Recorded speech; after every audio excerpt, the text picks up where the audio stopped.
నమస్తే. ప్రతి మనిషి సుఖాన్ని కావాలనుకుంటాడు.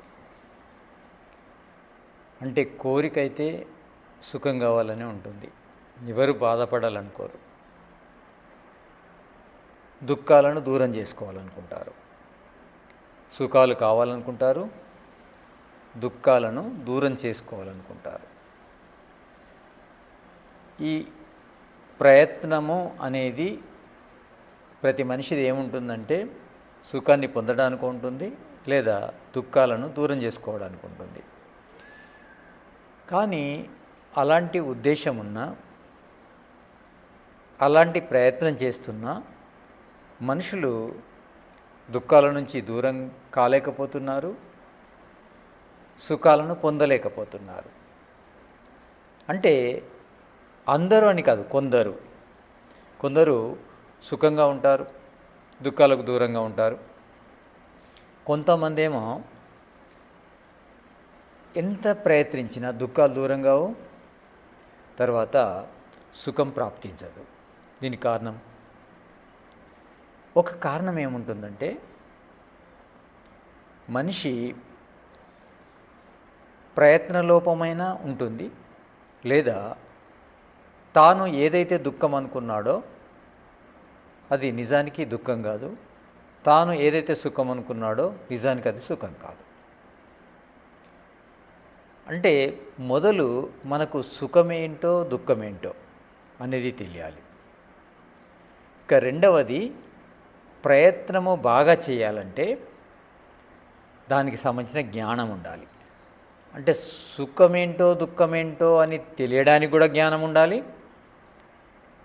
ఆ సుఖాన్ని ఎలా పొందాలి, దుఃఖాన్ని ఎలా వదలాలనే జ్ఞానం కూడా ఉండాలి.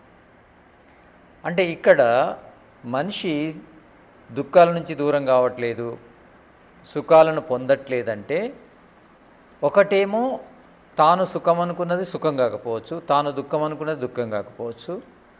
అదేవిధంగా తాను సుఖం అనుకున్నాడు కరెక్టే, దుఃఖం అనుకున్నాడు కరెక్టే, దానికి సంబంధించిన జ్ఞానం లేదనుకోండి, ఎలా సాధించాలనో, అంటే దుఃఖాన్ని ఎలా దూరం చేసుకోవాలి, సుఖాన్ని ఎలా ప్రాప్తింపజేసుకోవాలనేది తెలియలేదనుకోండి, ఆ జ్ఞానం లేదనుకోండి, ఆ విధంగా కూడా లభించవు.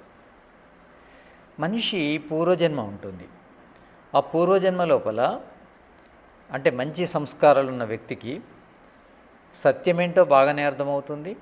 అంటే ఏది దుఃఖమో ఏది సుఖమో, తర్వాత వాటిని ప్రాప్తింప చేసుకునే జ్ఞానం కూడా ఉంటుంది పూర్వజన్మల వల్ల. అలా ఆ జ్ఞానం వల్ల వాళ్ళకి అంటే పూర్వజన్మ పుణ్య సంస్కారాలు మనకు సహాయం కూడా చేస్తాయి. అంటే ఎవరైతే పుణ్య సంస్కారాలు బాగా కలిగి ఉన్నారో వాళ్ళు ఇప్పుడు కొద్దిగా పురుషార్థం చేస్తేనే వాళ్ళ దుఃఖాలు దూరం అవుతాయి. అంటే ఇక్కడ పుణ్య సంస్కారాల వల్ల వాళ్ళకు సహాయం లభిస్తుంది, తక్కువ పురుషార్థంతో ఎక్కువ సాధించగలరు. ఇక వాసన రూప సంస్కారాల వల్ల వాళ్లకు అవగాహన కరెక్ట్ ఉంటుంది. అంటే ఏది సుఖాన్ని ఇస్తుంది, ఏది దుఃఖాన్ని ఇస్తుంది అనే అవగాహన కూడా కొంత ఉంటుంది. తర్వాత దీన్ని ప్రయత్నించే జ్ఞానం కూడా ఉంటుంది. అంటే అందరికీ జ్ఞానము ఒకే రకంగా ఉండదు. చదువుకున్నా కొంతమందికి కొన్ని విషయాలు అర్థమవుతాయంటే దాని అర్థం ఏంటిది, పూర్వజన్మ వాసన రూప సంస్కారాలు మనకు సహకరిస్తాయి. అంటే మనం పూర్వజన్మ లోపల జ్ఞానం కోసం ప్రయత్నం చేసిన వాళ్ళమైతే ఇప్పుడు కూడా ఆ జ్ఞానం అనేది మనకు సంస్కార రూపంలో వస్తుంది. అంటే మనం చేసే ప్రతి కర్మ కూడా అంటే పాపపుణ్యాలను నిర్మిస్తుంది, తర్వాత వాసనలను నిర్మిస్తుంది. ఈ వాసనలు ఇంకో జన్మకు జ్ఞానాన్ని అందిస్తాయి. ఆ జ్ఞానం ఆధారంగానే మనకు కోరికలు కలుగుతుంటాయి. అంటే దేన్ని కోరుకోవాలి, దేన్ని కోరుకోకూడదు అనేది. ఇక మన పుణ్యం అనేది అంటే పుణ్యాత్ములము అయినప్పుడు, పుణ్య సంస్కారాలు బాగున్నప్పుడు ఆ పుణ్య సంస్కారాలు మన పురుషార్థానికి తోడవుతాయి. అంటే తక్కువ పురుషార్థం ద్వారా కూడా ఎక్కువ సాధించగలము. ఆ విధంగా మనకు పూర్వజన్మ పుణ్య సంస్కారాలు లేవు, విద్యారూప సంస్కారాలు లేవు అనుకోండి. అంటే వాసన రూప సంస్కారాలు విద్యను అవిద్యను రెండింటిని కలిగిస్తాయి. అంటే విద్యారూప సంస్కారాలు ఉంటే ఇప్పుడు మనకు ఏది సత్యమో ఈజీగా అర్థమవుతుంది, దాన్ని ఏ విధంగా సాధించాలో కూడా ఈజీగా అర్థమవుతుంది. ఇక ఈ పుణ్యరూప సంస్కారాలు, పుణ్య అపుణ్య అంటే పుణ్యము పాపము, ఈ రూప సంస్కారాలు ఏం చేస్తాయంటే మన లోపల పాపం అధికంగా ఉందనుకోండి, ఎంత పురుషార్థం చేసినా ఫలితం అనుకున్నంత రాదు. కానీ పుణ్యం అధికంగా ఉందనుకోండి, తక్కువ పురుషార్థంతో కూడా మనం సాధించగలము. అంటే మనము పూర్వజన్మ పుణ్య సంస్కారాలు లేవు, పూర్వజన్మ విద్యా సంస్కారాలు లేవు అనుకోండి, ఇప్పుడు మనం ఏ విధంగా సుఖాన్ని పొందాలంటే ఇప్పుడు జ్ఞానాన్ని ఆర్జించాలి. అంటే పూర్వజన్మ మనకు సంస్కారాలు లేనప్పుడు ఈ జన్మ లోపల జ్ఞానాన్ని పొందాలి. పొంది ఆ జ్ఞానం ద్వారా మనము పురుషార్థము బాగా చేయాలి. పుణ్యము తగ్గినప్పుడు పురుషార్థము అధికంగా చేయవలసి ఉంటుంది. అంటే తాపసికంగా తపస్సులాగా మనము పురుషార్థం చేస్తే తప్పకుండా మనకు అంటే జ్ఞానం పొందడం ద్వారా ఏది దుఃఖం ఏది సుఖం అనేది అర్థమవుతుంది. తర్వాత మనము తపస్సులా కష్టపడడం ద్వారా మనకు పూర్వజన్మ పుణ్య సంస్కారం లేకపోయినా ఇప్పుడు పురుషార్థం అనేది ఫలిస్తుంది. అంటే మనము అంటే తాపసికంగా చేస్తే ఏ పనినైనా తపస్సు ఏం చేస్తుందంటే పాపాన్ని నశింపజేస్తుంది.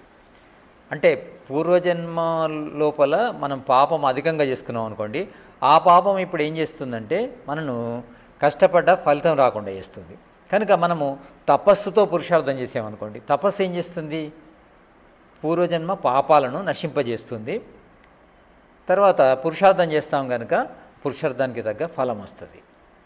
ఆ విధంగా మనం ప్రయత్నం చేయాలి. అంటే పూర్వజన్మ సంస్కారాలు అనేటివి ఆల్రెడీ వచ్చి ఉంటాయి. అంటే పాపపుణ్య సంస్కారాలు కానీ ఈ విద్యా అవిద్యా సంస్కారాలు కానీ అంటే ఆల్రెడీ వచ్చి ఉన్నాయి మనకు. ఒకవేళ బాగా మనము పోయిన జన్మ లోపల జ్ఞానవంతులమై మంచి ధర్మాత్ములమై ఉంటే ఈ జన్మ లోపల మనం ఏదనుకున్నది తొందరగా సాధించవచ్చు.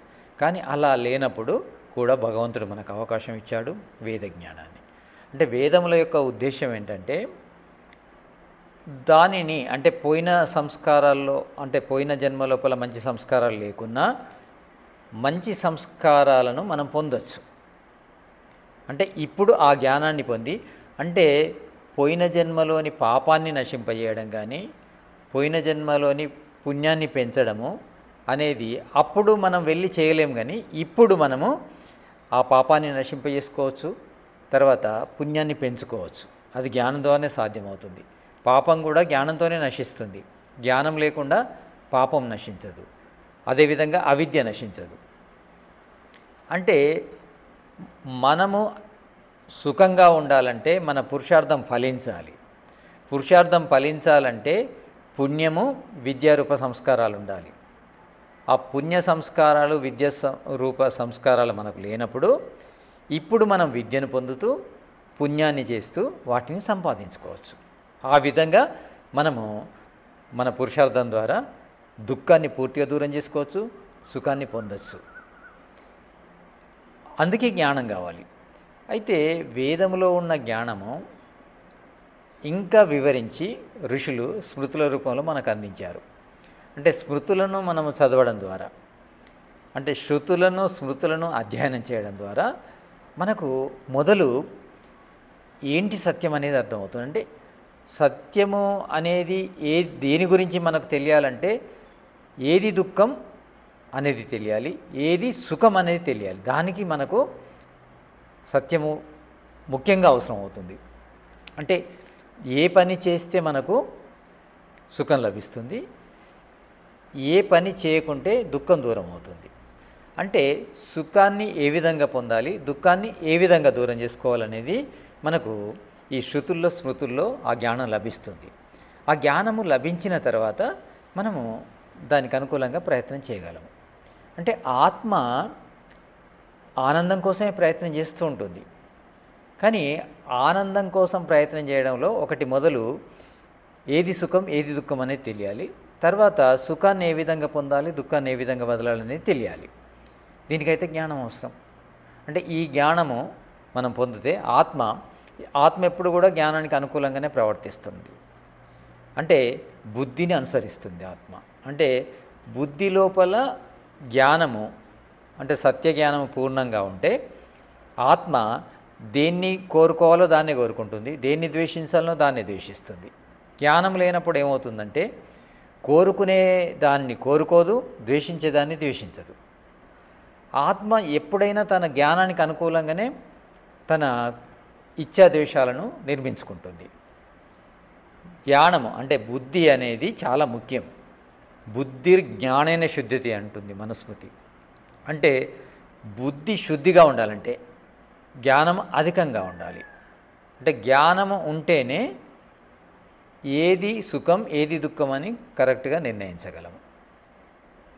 ఆ జ్ఞానం ఉంటేనే మనము సుఖాన్ని ఏ విధంగా సులువుగా పొందొచ్చు, దుఃఖాన్ని ఏ విధంగా సులువుగా వదలొచ్చు అనేది కూడా మనకు తెలుస్తుంది. ఇక పూర్వజన్మ లోపల పుణ్యాలు లేకుంటే పుణ్యాలు ఏ విధంగా పెంచుకోవాలనేది తెలుస్తుంది జ్ఞానం ద్వారానే. అదేవిధంగా పూర్వజన్మలో పాపాలుంటే పాపాలను ఎలా దూరం చేసుకోవాలనేది కూడా జ్ఞానం ద్వారానే తెలుస్తుంది. అంటే ఇప్పుడు సుఖం దుఃఖం ఏంటిదో తెలుస్తుంది, సుఖ దుఃఖాలను అంటే సుఖాన్ని ఏ విధంగా తొందరగా ప్రాప్తి చేసుకోవాలని తెలుస్తుంది, దుఃఖాన్ని ఏ విధంగా సులువుగా దూరం చేసుకోవాలని తెలుస్తుంది, ప్లస్ పుణ్యాన్ని ఏ విధంగా పెంచుకోవాలో తెలుస్తుంది, తర్వాత పాపాన్ని ఏ విధంగా దూరం చేసుకోవాలో తెలుస్తుంది. ఇవి తెలిస్తే మనం చేసే ప్రయత్నము తప్పకుండా సుఖాన్ని ఇస్తుంది, ఆనందాన్ని ఇస్తుంది. ఆత్మకు కావాల్సింది ఆనందం.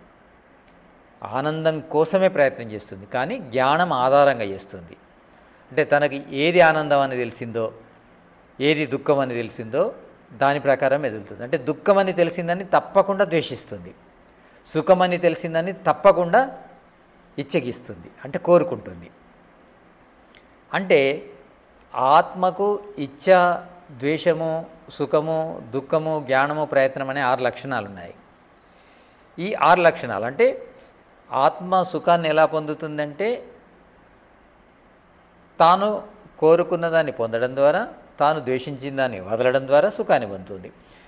ఆత్మ అంటే ఈ సుఖాన్ని పొందడం కోసము, ఈ దుఃఖాన్ని వదలడం కోసం ప్రయత్నం చేస్తుంది. అంటే ఆత్మకు ఇచ్ఛ, ద్వేషము, తర్వాత ప్రయత్నము. అంటే తాను కోరుకున్నది లభిస్తే సుఖపడుతుంది, తాను వదలాలనుకున్నది వదిలిపెడితే సుఖపడుతుంది. అంటే సుఖము దుఃఖము అంటే అనుకున్నది, అంటే తాను సుఖాన్ని పొందకున్నా దుఃఖాన్ని వదలకున్నా దుఃఖిస్తుంది. అంటే సుఖము దుఃఖము, ఇచ్ఛ ద్వేషము.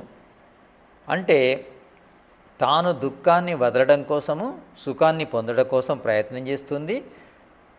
అంటే తాను కోరుకున్నది పొంది తాను ద్వేషించింది వదిలినప్పుడే ఆ సుఖం లభిస్తుంది, దానికోసమే ప్రయత్నం చేస్తుంది.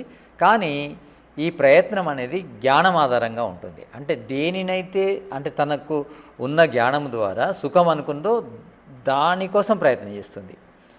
తనకున్న జ్ఞానం ప్రకారము దేన్నైతే దుఃఖం అనుకుందో దాన్ని వదలడం కోసమే ప్రయత్నం చేస్తుంది. కనుక జ్ఞానం యొక్క పాత్ర ముఖ్యము. అంటే జ్ఞానము ఆధారంగానే ఆత్మ ఇచ్ఛాద్వేషాలను ప్రకటిస్తుంది, ఆ ఇచ్ఛాద్వేషాలకు అనుకూలంగా ప్రయత్నిస్తుంది, దాని ప్రయత్నము ఫలంగా సుఖాన్ని పొందుతుంది లేదా దుఃఖాన్ని పొందుతుంది. అయితే ఆత్మకు 6 లక్షణాలు జ్ఞానం ఆధారంగానే పనిచేస్తాయి. అంటే జ్ఞానాన్ని బట్టే దేన్ని కోరుకోవాలంటే తాను నిర్ణయించుకుంది, ఇది సుఖమని నిర్ణయించుకున్నది చూడండి, దానికోసం ప్రయత్నం చేస్తుంది. ఇది దుఃఖమని నిర్ణయించుకుంది అనుకోండి, దాన్ని వదలడం కోసం ప్రయత్నం చేస్తుంది.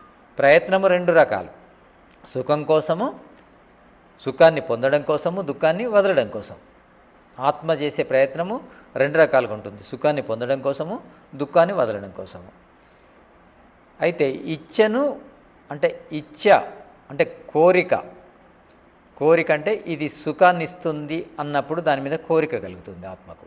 ఆ కోరిక కోసమే ప్రయత్నం చేస్తుంది. దీనివల్ల దుఃఖం కలుగుతుంది అనే జ్ఞానం ద్వారానే దాన్ని వదిలే ప్రయత్నం చేస్తుంది, అంత ద్వేషిస్తుంది, అలా ప్రయత్నం జరుగుతుంది. కానీ ఒక్కొక్కసారి జ్ఞానము అంటే కరెక్ట్ లేకపోవడం వల్ల దేన్నైతే పొందాలో దాన్ని పొందదు, దేన్నైతే వదలాలో దాన్ని వదలదు. అంటే మొట్టమొదలు అంటే మనకు కావాల్సింది సుఖానికి మూలం ఏంటంటే జ్ఞానమే. అంటే జ్ఞానము ద్వారా మొదలు దేనిని పొందాలో దేన్ని వదలాలో తెలుసుకోవాలి, ఇదే ముఖ్యం. వేదం కూడా దేనిని పొందాలో దీన్ని వదలాలో తెలుస్తుంది. దీనికోసము ఈశ్వరుడు వేదం లోపల ధర్మజ్ఞానాన్ని ఇచ్చాడు, స్వరూప జ్ఞానాన్ని ఇచ్చాడు. ఈ ధర్మజ్ఞానము, స్వరూప జ్ఞానం, ధర్మజ్ఞానంలో ఏముంటుందంటే ఏది చేయాలో ఏది చేయకూడదు ఉంటుంది. ఇక స్వరూప జ్ఞానం లోపల ప్రతి దాని స్వరూపం, దాని యొక్క యథార్థ స్వరూపం ఏంటిదో ఉంటుంది.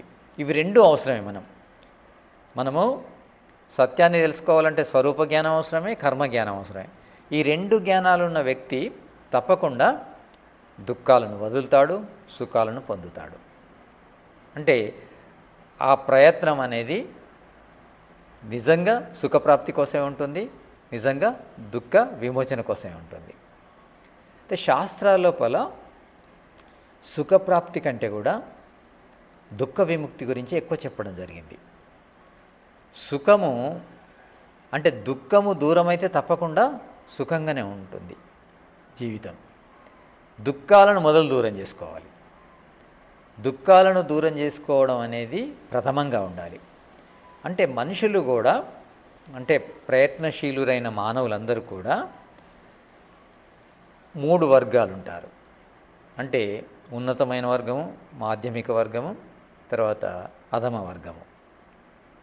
ఇక ఈ ఉన్నతమైన వర్గం వాళ్ళు ఏం ఆలోచిస్తారంటే దుఃఖాలను దూరం చేసుకోవాలని మాత్రమే ఆలోచిస్తారు. ఇక మాధ్యమిక వర్గం వాళ్ళు ఏం చేస్తారంటే దుఃఖాలను కూడా దూరం చేసుకోవాలి, సుఖాలను కూడా పొందాలని ఆలోచిస్తారు.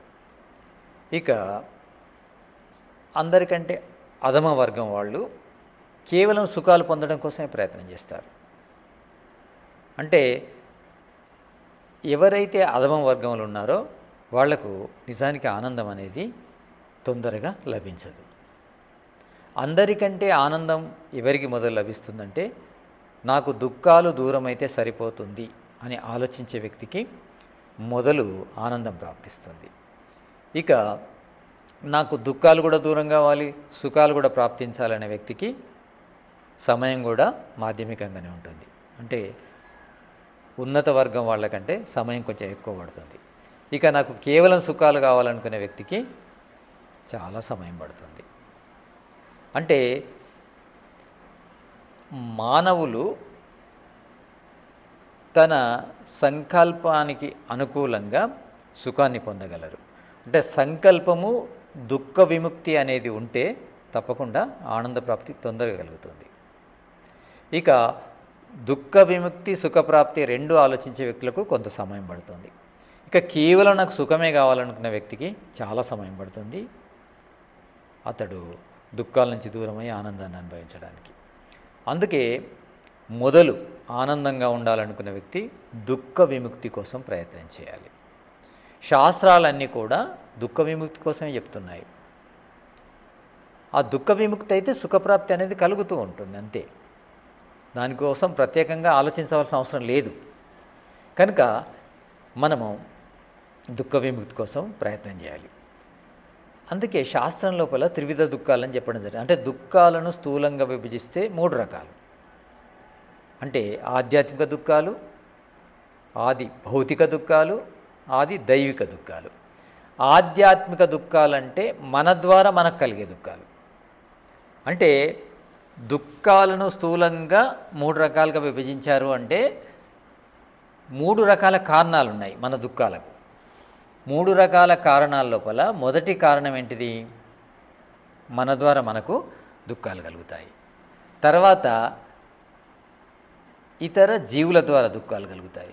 ఆ తర్వాత ప్రకృతి ద్వారా దుఃఖాలు కలుగుతాయి. అంటే దుఃఖాలను స్థూలంగా విభజిస్తే ఈ 3 రకాలు, 3 కారణాలు. అంటే మనమన్న కారణమవుతాం దుఃఖానికి, ఇతర జీవులన్న కారణమవుతాయి, లేకపోతే ప్రకృతి ద్వారా కూడా దుఃఖాలు కలుగుతుంటాయి.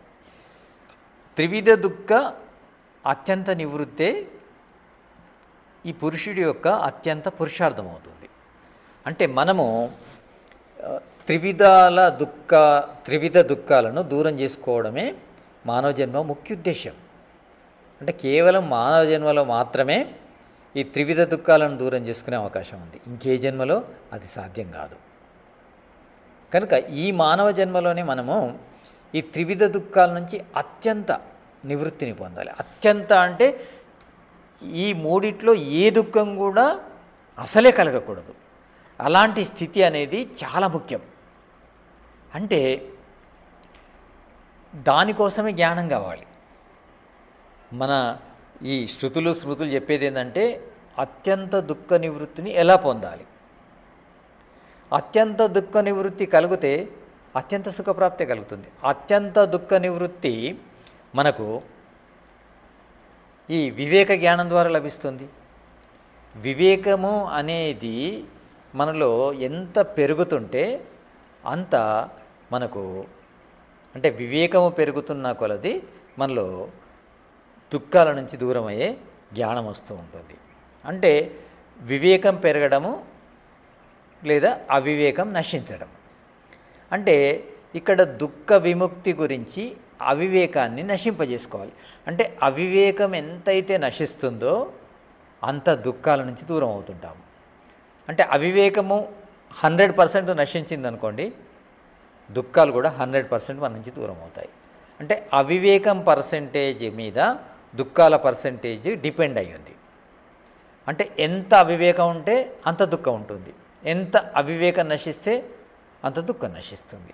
కనుక అవివేకాన్ని నశింపజేయడం కోసము మనం ప్రయత్నం చేయాలి. అవివేకము నశించాలంటే ఏం కావాలి? జ్ఞానం కావాలి. ఈ అవివేకాన్నే అవిద్య అంటాయి శాస్త్రాలు. అంటే అవిద్యను నశింపజేసుకుంటే దుఃఖాలు దూరం అవుతాయి. అంటే అవిద్యను దూరం చేసుకోవాలంటే ఏం కావాలి? జ్ఞానం కావాలి, యథార్థ జ్ఞానం కావాలి. యథార్థ దర్శనం జ్ఞానమితి. జ్ఞానం అంటేనే యథార్థాన్ని తెలిపేది. అంటే అవిద్యను దూరం చేసేదాన్ని జ్ఞానం అంటారు. జ్ఞానం అనేది వెలుగు లాంటిది. అంటే అజ్ఞానం అనేది చీకటి లాంటిది. చీకటి లోపల ఒక వస్తువును ఒక వస్తువులా భావించడము అది సహజమే.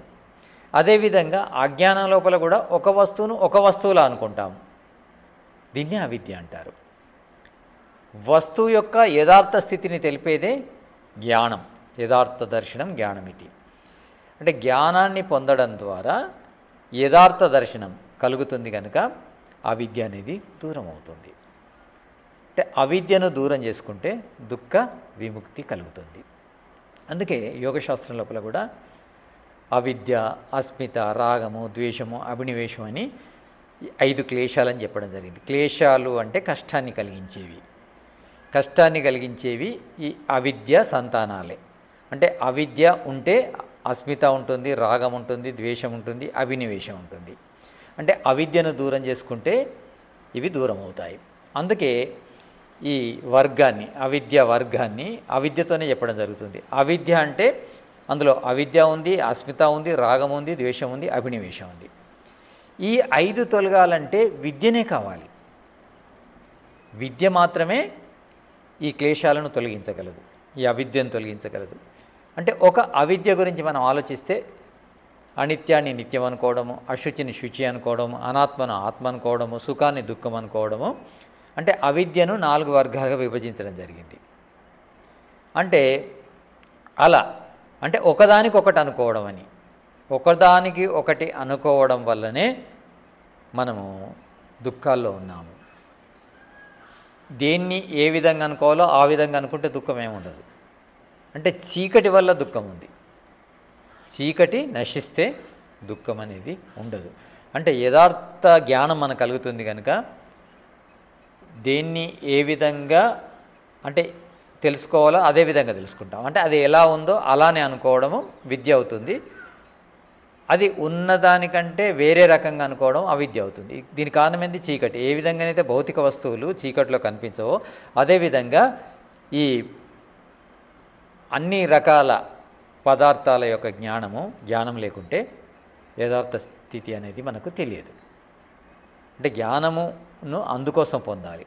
అందుకోసం పొందితే మన అవిద్య దూరం అవుతుంది. అవిద్య దూరం అయితే దుఃఖాలు దూరం అవుతాయి. అందుకే అవిద్యను దూరం చేసుకోవడం కోసము జ్ఞానాన్ని పొందాలి, ధ్యానాన్ని చేయాలి. జ్ఞానము అంటే స్వాధ్యాయనం చేయాలి, ధ్యానము అంటే యోగ సాధన చేయాలి. అంటే ధ్యానము జ్ఞానము 2 కూడా ముఖ్యమే. ఏ విధంగానైతే మనకు బలం రావాలంటే జీర్ణశక్తి, ఆహార పదార్థాలు రెండు ముఖ్యమే. ఇక్కడ ఆహార పదార్థాలంటే జ్ఞానం, జీర్ణశక్తి అంటే యోగ సాధన, ధ్యానం. అంటే యోగశక్తి, ధ్యానశక్తి ఎంత పెరిగితే జ్ఞానం అనేది అంత జీర్ణమై మనకు బాగా బలాన్ని ఇస్తుంది, వెలుగునిస్తుంది, అవిద్యను దూరం చేస్తుంది. అంటే అవిద్య దూరం కావడం కోసము స్వాధ్యాయనము, ధ్యానం అనేటివి చాలా ముఖ్యమైనవి.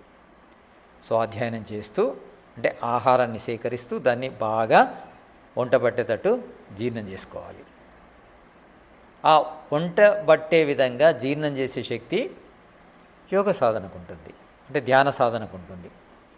దాని ద్వారానే మనం పొందిన జ్ఞానము, అంటే జ్ఞానము శ్రవణము అంటారు, అంటే పొందడాన్ని. అంటే వినడం ద్వారా కానీ చదవడం ద్వారా కానీ జ్ఞానాన్ని పొందడాన్ని ఏమంటారు? శ్రవణం అంటారు. శ్రవణం తర్వాత ఏమొస్తుంది? మననం చేయాలి దాన్ని. అంటే దేన్నైతే జ్ఞానాన్ని పొందుతామో దాన్ని మనసులో స్థిరపరచుకోవాలి, అంటే మన స్మృతిపథంలో స్థాపితం చేసుకోవాలి. దాన్ని మననం అంటారు. తర్వాత నిధిధ్యాసనం అంటే యోగ సాధన ద్వారా ధ్యానం చేయడం. ధ్యానం చేస్తే సాక్షాత్కారం అనేది లభిస్తుంది. ఇక్కడ కర్మజ్ఞానానికైనా తర్వాత స్వరూప జ్ఞానానికైనా ఇదే పద్ధతి. కర్మజ్ఞానము అంటే ధర్మజ్ఞానం. ధర్మజ్ఞానాన్ని కూడా మనము పాటించాలంటే చరక సంహితలో వస్తుంది ప్రజ్ఞ. ప్రజ్ఞ అంటే ఏంటంటే జ్ఞానము, జ్ఞాపకము, నిగ్రహము. జ్ఞానము అంటే శ్రవణము, జ్ఞాపకము అంటే మననము, నిధిధ్యాసనము లేదా నిగ్రహము. ఈ రెండు కూడా ధ్యానం కిందికి వస్తాయి. అంటే అలా ధ్యానం చేస్తే మనకు ఏమవుతుంది? ఫలం లభిస్తుంది, సమాధి లభిస్తుంది. అంటే ధర్మాత్ములము కావాలన్నా చదవాలి, గుర్తుపెట్టుకోవాలి, తర్వాత యోగ సాధన చేసి మనము దాన్ని పాటించే నిగ్రహణ శక్తిని పొందాలి. ఇక స్వరూప జ్ఞానంలో కూడా మనము చదివిన దాన్ని గుర్తుపెట్టుకోవాలి, గుర్తుపెట్టుకున్న దాన్ని ధ్యాన సాధన ద్వారా సాక్షాత్కారం చేసుకోవాలి. అంటే చదివిన జ్ఞానము, ధర్మజ్ఞానము ధర్మాత్ములను ఎలా చేస్తుందంటే ధ్యానం ద్వారానే చేస్తుంది. చదివిన జ్ఞానము తత్వవేత్తలను ఎలా చేస్తుంది అంటే, యోగిని ఎలా చేస్తుంది అంటే ధ్యానం ద్వారానే. అంటే ఎవరికైతే ధ్యానశక్తి బాగుంటుందో వాళ్ళు పొందిన జ్ఞానము ఫలాన్ని ఇస్తుంది. కర్మజ్ఞానం అయితే ధర్మాత్ములను చేస్తుంది, స్వరూప జ్ఞానం అయితే ఈశ్వర ప్రాప్తిని కలిగిస్తుంది. కానీ ఇవి రెండు కూడా అవసరమే. ఈశ్వర ప్రాప్తి కోసము ధర్మాత్ములు కావాలి, ధర్మాత్ములు కానిదే ఈశ్వర ప్రాప్తి లభించదు. అంటే ధర్మాత్ములు అయితేనే మనసు శుద్ధిగా ఉంటుంది కనుక, అంటే సాత్వికంగా ఉంటుంది కనుక, రాసికం తామసికాలకు దూరంగా ఉంటుంది కనుక సాత్వికతనే తత్వజ్ఞానాన్ని కలిగిస్తుంది. యథార్థ జ్ఞానం, తత్వజ్ఞానం అంటే యథార్థ జ్ఞానం, ఉన్నది ఉన్నట్టు తెలపడం, లేనిది లేనట్టు తెలపడమే తత్వజ్ఞానం అవుతుంది. ఋషులు అంటే 26 తత్వాలు, అంటే ఆత్మతత్వం, పరమాత్మతత్వము, ఇవి రెండు చేతన తత్వాలు. 24 తత్వాలన్నీ కూడా ప్రకృతి తత్వాలు. అంటే ఈ 26 తత్వాల గురించి మనం తెలుసుకోవాలంటే మన మనసు శుద్ధ సాత్వికంగా ఉండాలి, ఉన్నప్పుడే సాధ్యం అవుతుంది. శుద్ధ సాత్వికత కోసం మొదలు ప్రయత్నించాలి. శుద్ధ సాత్వికత ఎప్పుడు వస్తుంది? మనం ధర్మాత్ములం అయితేనే వస్తుంది. ధర్మాత్ములకు మాత్రమే శుద్ధ సాత్వికత ఉంటుంది. అధర్మంలో ఉండే వాళ్ళకి శుద్ధ సాత్వికత ఉండదు. అంటే ఈ శుద్ధ సాత్వికత అంటే ధర్మము అనుసరించి శుద్ధ సాత్వికతను పొందుతూ, అంటే మనం ఎప్పుడైతే ధర్మ మార్గంలో ఉంటామో మనకు పుణ్యం కూడా లభిస్తుంది. ఆ పుణ్యము మనకు సహకరిస్తూ ఉంటుంది, అంటే మన పురుషార్థానికి, ప్రయత్నానికి సహకరిస్తుంటుంది పుణ్యము. కనుక మనము అంటే ధర్మం కోసం మొదలు ప్రయత్నించి పుణ్యాత్మలం అవుతాము. ఆ తర్వాత మనము కార్యక్రమాలు అంటే ధర్మకార్యాలు కూడా నిష్కామంగా చేసే స్థితి వస్తుంది. అంటే ఎవరైతే మొదలు ధర్మాత్ములు అవుతారో వాళ్ళే కర్మయోగులు కాగలరు, అంటే నిష్కామ కర్మలు చేయగలరు. అంటే ధర్మాత్ములు కాని వ్యక్తులు నిష్కామ కర్మలు చేయలేరు.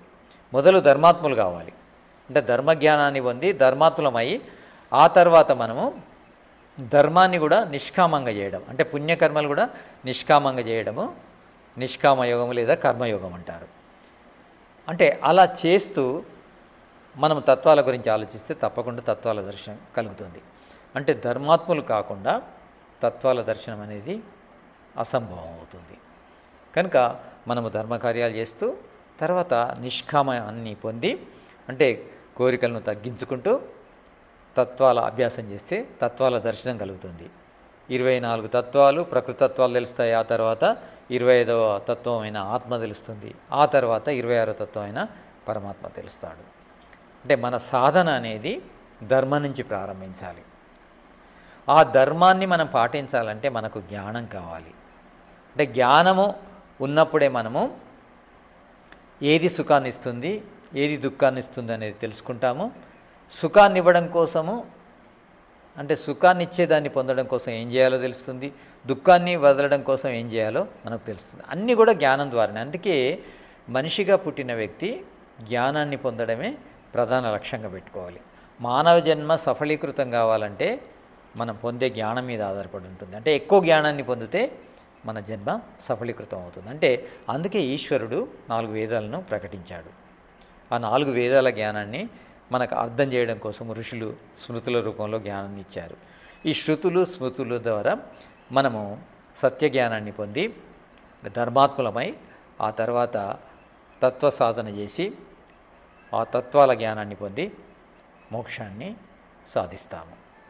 అంటే దీనికి సంబంధించిందంతా కూడా, అంటే ప్రతిదీ కూడా, అంటే లక్ష్యం నుంచి మొదలుకొని ప్రాప్తి వరకు కూడా జ్ఞానం మీదనే ఆధారపడింది.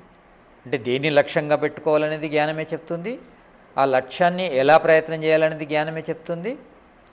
ఇవి రెండు మనం పరిపూర్ణంగా చేయగలిగితేనే ఫలితము, అంటే మనకు కావాల్సింది లభిస్తుంది. మానవునికి కావాల్సింది ఏంటిది? భౌతిక ఆధ్యాత్మిక ఆనందాలు. అంటే ఆత్మ నిరంతరము ఆనందంగా ఉండేదే కావాలి. అంటే దానికోసమే మనం ప్రయత్నం చేస్తున్నాము. అది సాధించాలంటే శృతుల స్మృతుల జ్ఞానము చాలా ముఖ్యం. నమస్తే.